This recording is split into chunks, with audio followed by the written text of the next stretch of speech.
taking action for you this morning on TV 20 Detroit starts right now. Pulsebeat. In colonial America, women could not own property or vote in elections. In many places, females were not allowed to go to school, and if they were allowed, they were not often taught the same subjects as males. This is because society at the time believed that women were fundamentally unequal to men, which seems kind of ridiculous when we talk about it today. However, this idea has existed throughout history and is a product of patriarchy. Patriarchy is a system of society or government in which men hold power and women are largely excluded. Where men were taught academic skills like reading, writing, and mathematics, women were taught domestic arts, or how to manage a household. These differences in education maintained the power imbalance between men and women up until modern times.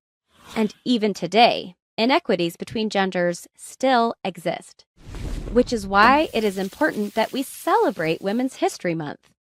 It is a way that we can celebrate the contributions of women, not only today, but throughout history. Pulsebeat. Women's History Month is about saluting outstanding women, and I can't think of any woman more outstanding than State Representative Helena Scott of the 8th District in the State House of Representatives. Helena Scott is the reason why we celebrate Women's History Month. Representative Scott, this is Women's History Month, and you certainly symbolize the power, the beauty, and the strength of women. So let us know a woman that motivates you. Oh my gosh, there's so many women that motivate me. First of all, my mother motivated me. You know, she taught me integrity, she taught me discipline, she taught me stick-to-itiveness. My mother, Councilwoman Brenda Scott, my former sister-in-law who passed away in 2002, was an absolute trailblazer in the city of Detroit. She was a motivator. Michelle Obama is a motivator for me. Hillary Clinton, so many people are motivated. Kamala Harris, you know, the first black African-American vice president of the United States and the first black woman to run for the presidency. All of those women motivate me. I stand on their shoulders in this role, and I'm really excited to represent my district and my constituents in House District 8. So can you say this for me? I want you to say Women's History Month is, and whatever you want to say Women's History Month is. Okay, Women's History Month is powerful because guess what? Women are powerful. We rule the world, we run our families, we motivate people to go out to vote, especially black women, African American women, and I'm really proud to be one of the first African American women to represent in Oakland County. I've been voting over in Ferndale, Royal Oak Township, and Pleasant Ridge, and I also represent northwest part of Detroit. So I am a history maker, and I'm very proud of that fact. And they say out of the mouths of babes often come gems, but out of the mouths of powerful, influential women often come nuggets that are priceless. So can you share a nugget, some piece of advice that you can share with this audience that can only come from one of the great women of this world, Representative Helena Scott? Never give up. Never give up. Hold fast to your dreams. Whatever you want to do, just know that if you don't succeed the first time, continue to try and just never give up. Well, I'm never going to give up telling everybody that I like Representative Helena Scott, but I like President of the United States, Helena Scott. Listen, I think I could do a better job than Trump. So that may not be too far off. You know, I'm going into my 4th term as a state representative and running for re-election. Who knows? Maybe that might happen. Well, you know, Representative Scott is a fighter. She's someone who knows what she wants, and when she puts her mind to it, she gets it done. We accomplished a lot together as colleagues in the Democratic trifecta, and Helena was there to take those votes, and I look forward to working with her to accomplish much more. And she symbolizes Women's History Month, which is March. So can you say something about what she symbolizes and why it's so apropos to celebrate not only her birthday, but Women's History Month, which is, of course, in March. Yeah, well, I think it's very fitting. Like I said, she represents Detroit in the state house, and obviously as a woman, a black woman, a woman of color, a marginalized group, and so she's standing up for a lot of people that don't have a strong enough voice in politics, and she does it gracefully. And as someone who is married, I know the importance of having strong women surround us and standing up for what's right. So Helena Scott symbolizes what it means to be a strong black woman to me. In addition to her accomplishments, she's an amazing mother, she's an amazing mentor, and overall just an amazing woman.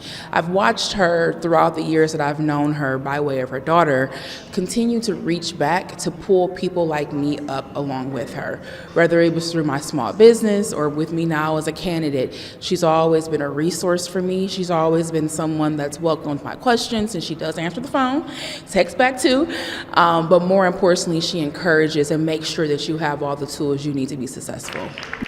That doesn't happen without having good teammates that are going to they're going to work for their teammates to serve their constituents. And that's what Helena has done time and time again, and I'm excited for her to come back and to continue to do that work. Thank you. She has just been a true champion and servant of her district, and that speaks to her. And how that ties into Women's History Month is, just her leadership in the legislature and how she's been able to make changes, how she's been able to bring support that positively impacts her constituents. She is the kind of person that we should talk about publicly in terms of not only Women's History Month, but around the year in the state of Michigan. And you're also history making as the first African American Speaker of the House in the state of Michigan. So being a history maker, and be it Black History Month or be it Women's History Month, can you say something to the future history makers that will inspire them to know that their destiny can be to be history making? Absolutely. Well, I'm honored to be the first black speaker in the Michigan State House, but I don't want to be the last. So to all of those in the future, I want to make sure that I'm not going to be the last one. There'll be others coming that'll be taking this role that will have the opportunity to take that role. And last, I've got to have you say something about the fact that we're in such a state of turmoil. We're in war right now in Washington. We've got a president that is very problematic. And is there anything you can say as a public servant of integrity that might inspire those who are looking at this being a very bleak time, especially for democracy? Yeah, I would say that democracy is a practice across generations. So we all need to be together in this. We've seen this in our history before, whether you look at the civil rights movement, whether you look at the world wars, you look at the Civil War. We've always seen this, and leadership matters, and that's important. But we make our own history. So we have an election that's coming up. We can make our voice heard, and we should. Primaries matter. We just had the first start of primary season. I served with Jasmine Crockett. She's a friend of mine. She showed right back up to work the next day.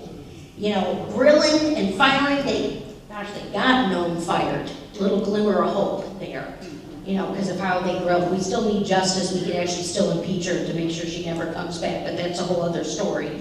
And of course, we need dramatic reforms and overhauls. But Helena, I'm just so glad I'm on your speed dial. I'm so glad we can pick up the phone. And it starts off, it's a 5-minute conversation, and all of a sudden an hour goes by. And we're gabbing about everything under the sun. But it's also about solving problems. It's also about serving community. So here's to you, my friend. Let's go win. No, look, I'll tell you this. I'm a U.S. Congresswoman, and I've had the privilege of working with Helena Scott as a state representative. She's put her hand up, which I think is the best step. It is such a good move because her hands-on, problem-solving approach, she's in her neighborhood, she's connected to the small business leader. She's connected to the issues. She takes your call.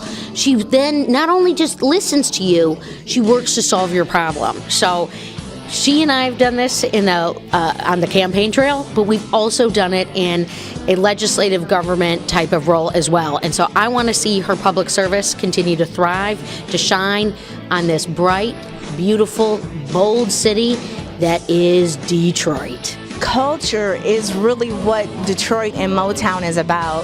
So we have to have our fine arts. We have to have it in our schools. We have to make sure that our kids are participatory in music and arts and dance. That's really the backbone of the cultural entertainment industry. So we really need to continue to support the arts and encourage the arts with our kids. You know, your voice is your vote.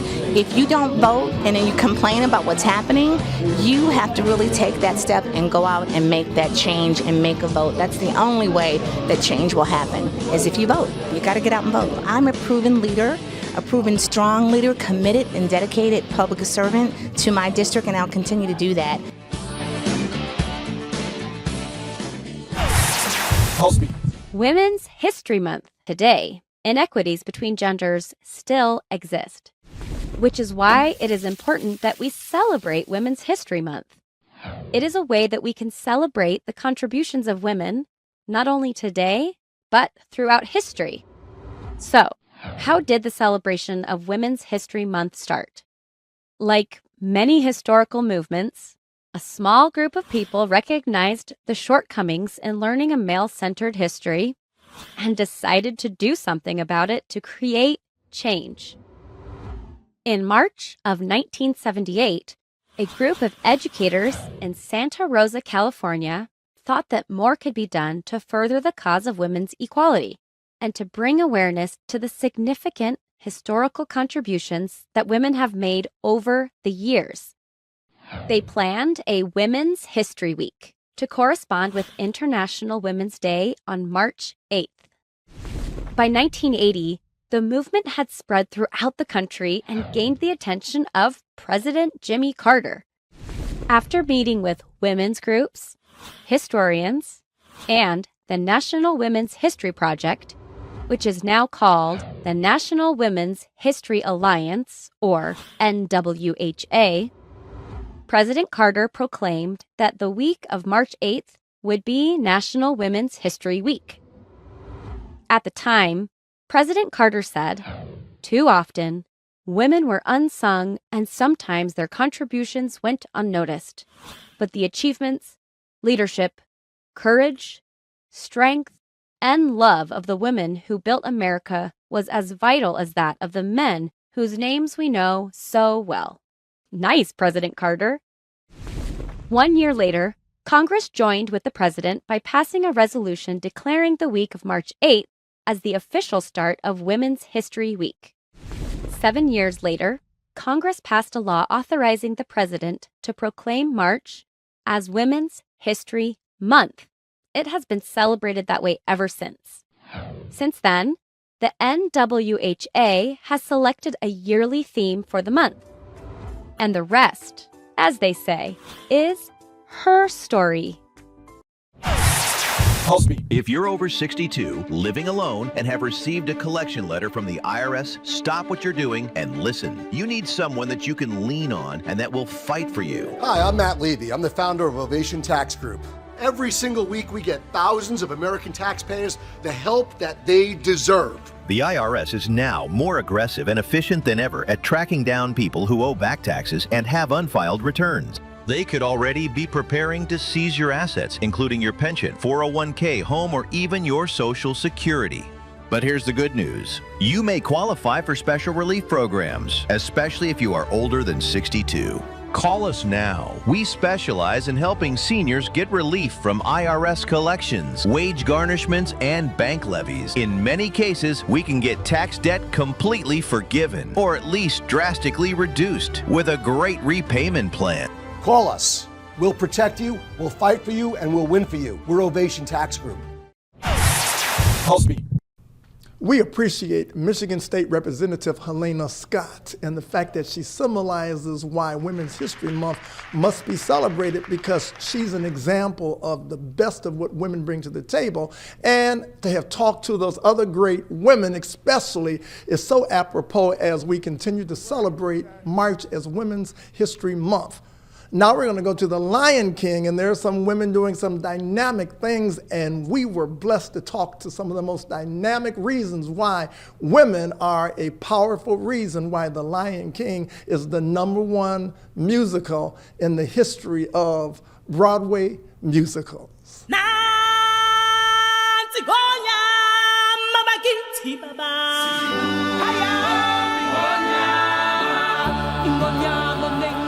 Julie Taymor, who is the history-making director, the first female to ever receive a Tony Award as a director, and she also received the Tony as the best costume designer.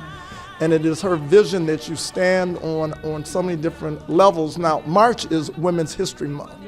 I was told that it was also her vision that originally Rafiki was written as a male, and she said, oh no, it must be a female. So can you say something, especially in the spirit of Women's History Month, being in The Lion King, your role and the fact that Julie Taymor is such a history-making part of the excellence of this production?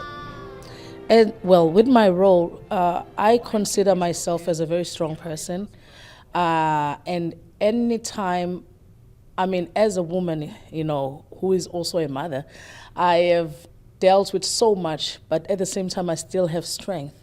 So few people in this world would carry the way. I'm not saying males are any less, but I'm just saying we have been given so much that we have learned to be automatically strong as women. So as Rafiki, she plays that role of being strong for everyone within the Pride lens.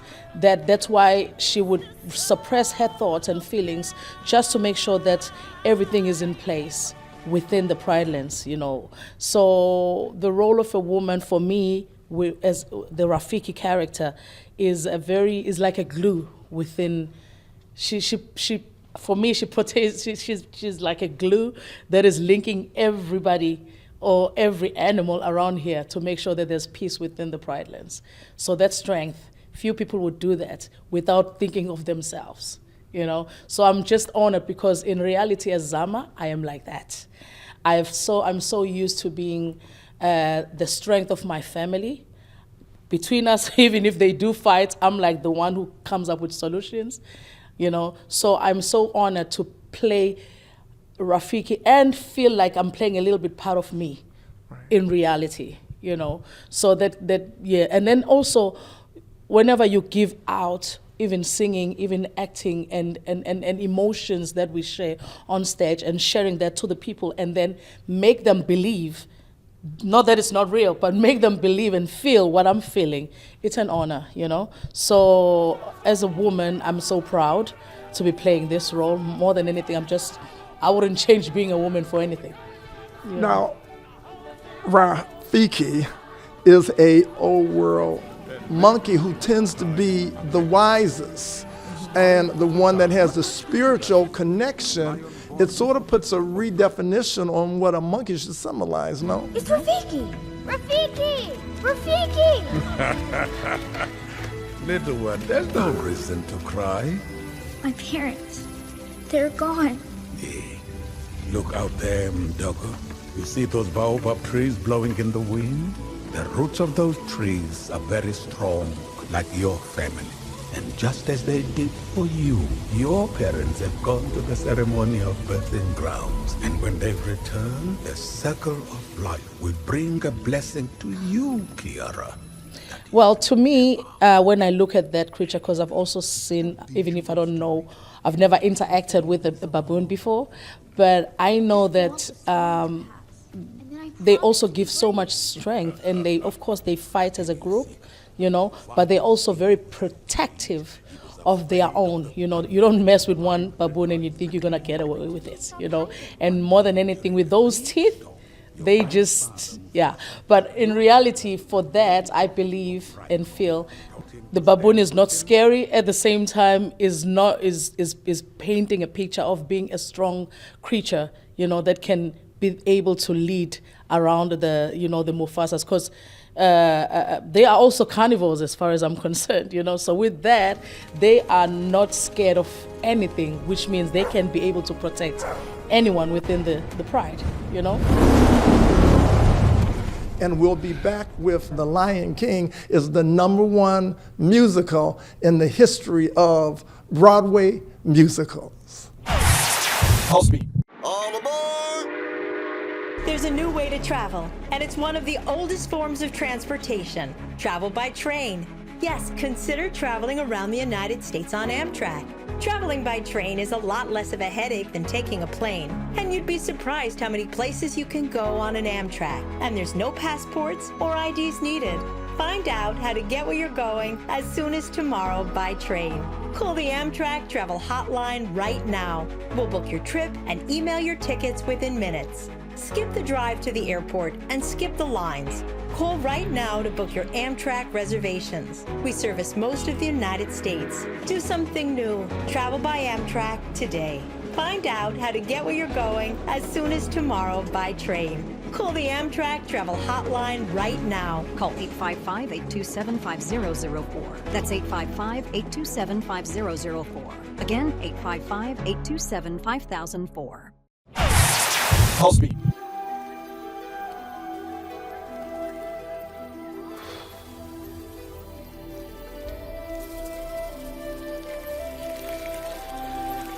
We are here. So that character really, like I said before, it becomes a very balanced character in telling the truth of what any of God's creatures symbolize. It's kind of funny, as a Black American, we were ridiculed because of watermelon, and the healthiest thing you can put in your body, among the healthiest things would be watermelon with seeds, and that association is sometimes considered to be a put down, but I'm thinking that if someone says that you like watermelon, it's healthy. And if someone says that you have a monkey, think of Rafiki, who is certainly would be within the Pride Lands, like helpful and hope giver. Yes. And strength giver also, So for me, when I look at the journey that I've traveled, I came as a naive little girl, I started as an ensemble, and I just went until I was a Rafiki. However, it was not like a smooth it was not a smooth journey at some point, because there were mental challenges, there were emotional challenges, there were faith challenges, etc. So with the journey that I've been to, I've realized that sometimes being as strong as I am right now, that didn't come like that, but I needed the people that I was with to keep me, to make me strong.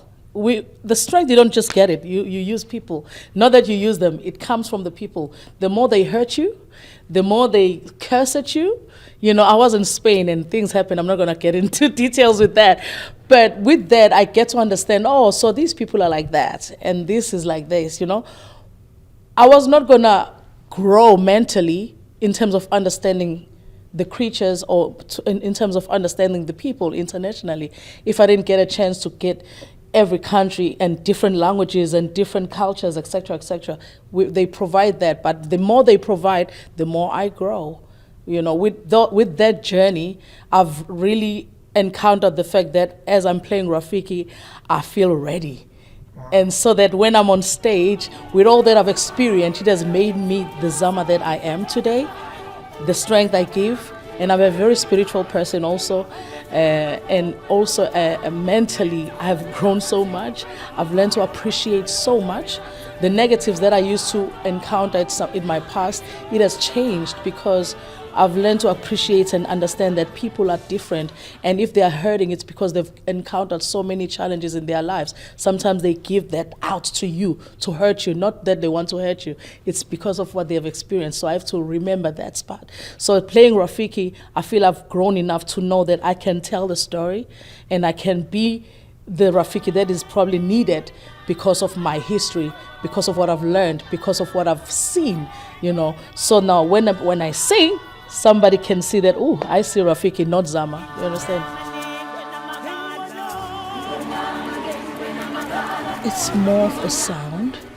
I've realized that people were crying even if they don't know what they are listening to. Like there are songs in the show that are Zulu, that are Sotho, but you would see them crying because in reality, internationally, music is like a soulful thing that we all need.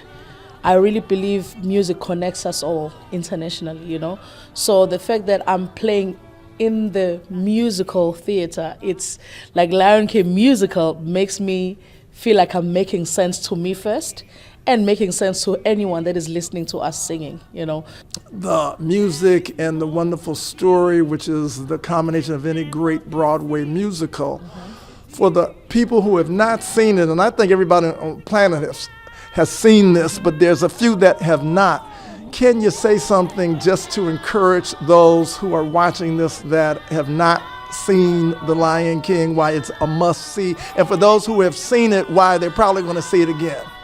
If you've been so much interested to go to Africa and see those animals, the big five, all those creatures, but then portrayed in a way that human beings are making them look alive on stage, and you're interested to see that part, you can come to The Lion King. If you are interested to listen to African music and all those songs used in the, you can come and watch the show and hear that sound. And if you are interested to see the zebras and gazelles played by humans and make them look alive and come alive, Lion King is your way. So with all those puppets used in the show, it's amazing that you can't miss it. The music that has been used, the props that are being used can make you be part and parcel of Africa, you know, and the costumes that are used in the show can make you be part and understand how Africa, you know, it gives a little bit of a detail, even if it's human beings playing the roles, but you will be part of it and understand that, wow, in Africa there is such, which is South African music and African music all together, and the puppets used, it's like, wow, the creatures are like this, you know? It's like, yeah, so I would say come over and see something you've never seen before. Then you will say, because once you go Lion King, you might not go back.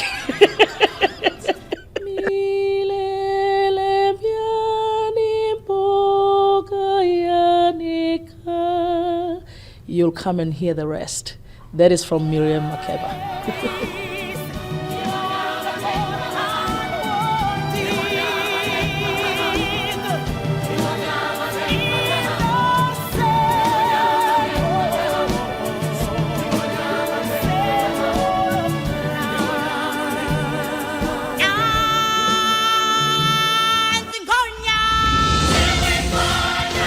Join the Circle of Life at The Lion King. Experience the world's #1 musical. Don't miss your chance to see The Lion King, one of the most awe-inspiring productions ever brought to life on stage. Returning to Detroit for 4 weeks only, March 12th through April 5th. Tickets at BroadwayInDetroit.com.